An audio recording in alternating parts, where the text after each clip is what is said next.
Well, hello and welcome to all of our viewers around the world. I'm Fiona Lang Sharp, IBCLC Director of Communications and MC here at Gold Learning. Well, we have Dr. Kathleen Kendall-Tackett with us here today. Welcome, Kathy. It is so good to have you here at Gold once again. It's great to be here, Fiona. Great to see you. Yeah, thank you so much. And I know, Kathy, this topic you're speaking to coming up at our Gold Lactation Conference is feeding, crying, and mother-infant sleep, why standard sleep advice threatens breastfeeding and harms maternal mental health. Now, that is a big topic. I know I got a bit of an inside scoop to see the presentation, which I'm really excited about. So that's what I'm going to tell our audience right now. If you head over to the Gold Lactation website and register for the event, you'll be able to, once we open up the conference, you'll actually be able to watch Kathy's presentation right on demand. And so it's going to really, take your education to a whole new level. But Kathy, tell me a little bit of what's going to be coming up and what is standing out for you in the presentation right now. I think one of the things that we've seen from, especially from, more recent research is, a lot of people have kind of looked at, this whole idea of, if you feed a baby at night, that you're going to actually, get less sleep and you're going to impair your mental health. And so the advice comes along and says, don't feed your baby at night or supplement if you're tired, and they give us advice, but the evidence actually does not support that at all. Because That's we're so trying to interesting. apply a non-perinatal model of sleep to the perinatal period, which is really unique, and so it's like breastfeeding actually helps. It actually helps with this. It helps, sleep be better. It helps with maternal mental health, but it's kind of like there's a lot of like kind of moving parts here. And to just come in and say, no, don't do this, start supplementing. Every single study that we've got shows that that actually creates problems. It doesn't improve things. That's so interesting. It just sounds so controversial in the sense that I feel like I've been reading and learning for years in some respects. Like if I open a book, Kathy, on postpartum depression, other than yours, of course, but in sort of the free market out there, there's so much information on it. And it just seems like it's been driving parents into this sort of state of mind that, when you're not breastfeeding at night, you're going to feel better. Right. Right. And it's crazy because it seems so counterintuitive. Right. Because, one of the things, especially with exclusive breastfeeding, we find that, the mothers are waking more often, the babies are sleeping a shorter amount of sleep, which actually, if you look at it from a SIDS perspective, is a good thing because that is actually Right. protecting the baby. So that's a good Yes. thing. But then you think, oh Yes. yeah, but the fragmented sleep, that's causing all these problems. And yet, even with that fragmented sleep, even with all this other stuff, the mothers are actually sleeping more. They're Mm, taking fewer minutes to get to sleep. And those are the two sleep variables really related to postpartum depression. Okay, so right. significantly better on both. I mean, we're talking at the P, 0.0001 level. I mean, so big difference.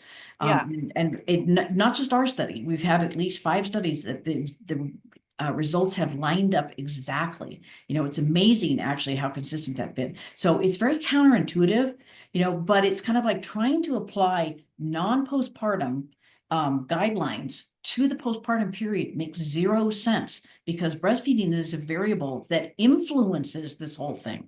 And we don't Right. think so. We think, oh yeah, we'll just get rid of this and it's going to make it better. It makes it worse. Yeah. It makes it Yeah. actually much worse. Not to mention, you're looking at things like what were the mother's breastfeeding goals? Because you start cutting out nighttime feeding, chances are breastfeeding is going to end early. It's going to Yeah. end early because you're not really going to have enough to get that supply going. I mean, nighttime is kind of critical those first couple of weeks to, establishing a supply. And so, it really could actually sack the whole thing. And Hmm. that's a risk factor for depression. And so it's kind of like when people give this advice, you want to just say, no, no, no, no, no, no, no, don't do it. Right. So tell me, Kathy, you're such an incredible person when it comes to research, and I would call you one of my research gurus in my world. But tell me, has there been research that has shown, that maybe in the past that has shown that in fact you do need to not be breastfeeding at night and so forth and so on? Like, is there research that's now been been incorrect, shall we say, that's not validated anymore? Has there Well, been see, research in the past? Like, where did the story start about this? this That's what this I'm this asking. is the crazy thing, because the postpartum literature doesn't say that at all. It says the opposite. Right, But the literature in the general sleep thing, fragmented sleep is a problem when right. you're talking about a non-postpartum person, male or female. Okay, sure. Okay. Yeah, But when you have fragmented sleep, there's oftentimes a problem. But they're not recognizing that breastfeeding is actually having a physiological impact on that mother, that it is I actually see. down regulating that stress system, that it's actually lowering her risk of depression as she's doing that, because she's getting these big boluses of oxytocin straight to her brain, Right, that is actually causing this effect. And so they're not thinking, they're just thinking, well, this is just a way to feed the baby. They're right. not thinking, oh, this is actually impacting the mother. Yeah. And then, that's the thing. It's like I've actually even heard this, when I travel in the perinatal mental health world, they'll say, well, yeah, but this is all for the baby. Somebody said that to me Hmm. one time. They said, you speak for the baby, but when you speak for the mother. And I was like, I speak for the mother.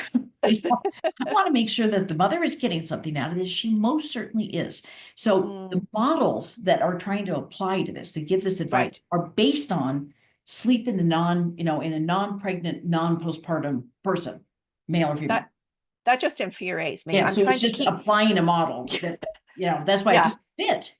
Yeah, it sort of infuriates me. I'm trying to be composed in while I'm here, but it frustrates me because I think a lot of maternal child health, perinatal health has been based on models that are not true to that time period, and Right. that is very frustrating. And particularly that we've now had a shift and focus on postpartum, and especially on postpartum depression and things like that. Like this is our opportunity to get it right, and we're still, the narrative is still out there. You and I talked a little bit about language.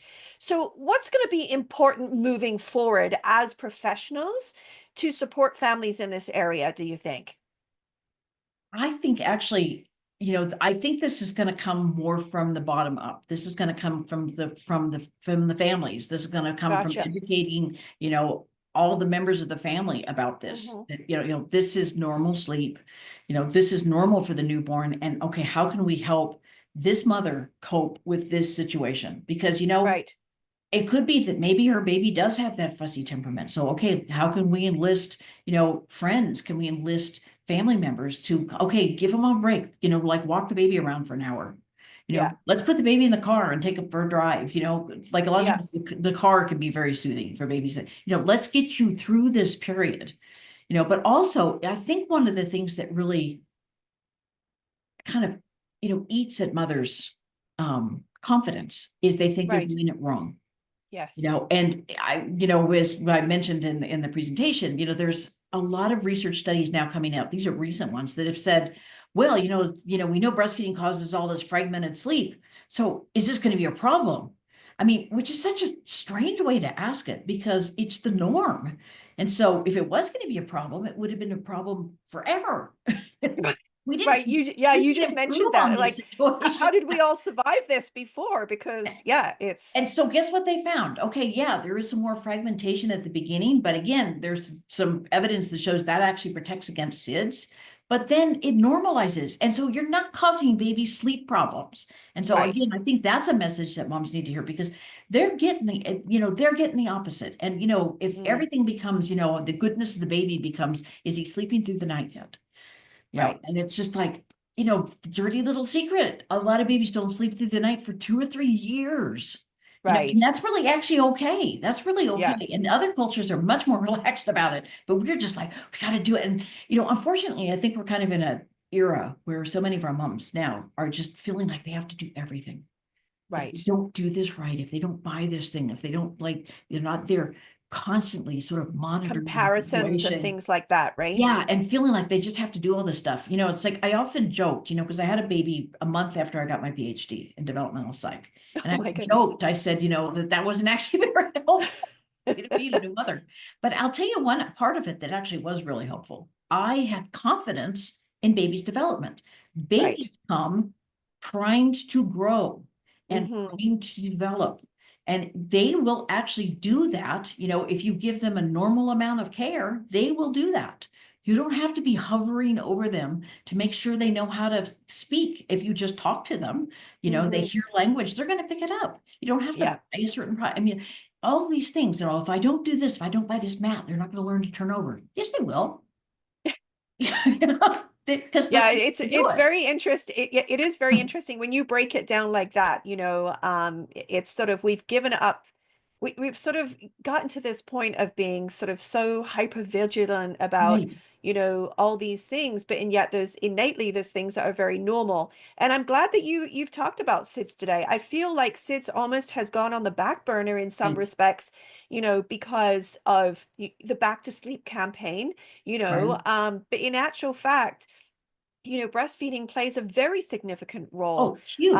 It in drops the SIDS risk by half. right. Yeah. And I think people haven't been talking about that recently. I would love to see that, again, spoken about, have confidence in talking about that because it's really important when families are making informed Right, right. decisions, right? Exactly, That's what it's exactly. about.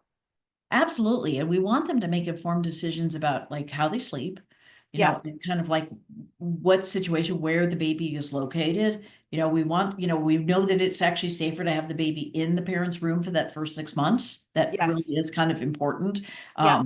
You know, regardless of whether the baby is in the bed or not, that's a whole nother issue. We can talk about it Sure. another time. But Yeah. yes, that actually can, co-sleeping actually definitely can be safe, but there are some really important parameters, no Exactly. substance use, no smoking, um, preferably not premature, and breastfeeding. It has to be Exactly. there. And then safe bedding. There's other things that we need to make sure are in place. You know, but this whole idea of like that we have to sit there and micromanage this, and this idea that somehow, again, you can see this transfer of this knowledge about, okay, fragmented sleep's the problem. So if babies are having fragmented sleep because they're breastfeeding, that must be a problem. And that's Right. like driven this whole nother line of research. And I'm sitting there and I'm reading these studies and like they're new. They're like 2022, 2023, Yeah. 2024. And I'm like, what? Why would you assume that? But Yeah. again, they're coming at it from, this perspective that this fragmented sleep is a problem, and then they're trying to apply it. And it doesn't make any sense. It doesn't make any Yeah. sense because, of course, I mean, how did people survive? That's That's right. kind of the framework we have to be coming from. My goodness. Well, there is so much to unpack here. Thank you so much, Kathy. I mean, your presentation, by far, I mean, I'm very driven by making sure that my families feel like they're, when they're making a decision, that they have all the information. And your presentation is by far, going to make sure that we have that. So thank you for breaking it down. Not only do you give us the research, but you show us where the narrative is coming from, which is really helpful because families want to understand, that, that we're not just cherry picking, Right. information, that this is part of the physiological, the biological norm, and it does get better. So thank you so much for being here today. It's just been such a pleasure chatting with you. Oh, you're very welcome. And it really does kind of show how that the narrative got shaped by so much of the formula feeding model as the norm. You still see this Right. through the research and the Yeah. questions. And so, Yeah. yes, as much evidence as we can give the families, I think the better. Yeah, absolutely. Well, thank you again to Dr. Kathleen Kendall-Tackett for being with us here today. And of course, for this presentation and so much more, you can head over to our Gold Lactation website where you can register for the entire event. I'm looking forward to not only this presentation, but so many more. Thank you again for joining us here today, and we'll look forward to seeing you all again. Bye-bye for now. Bye.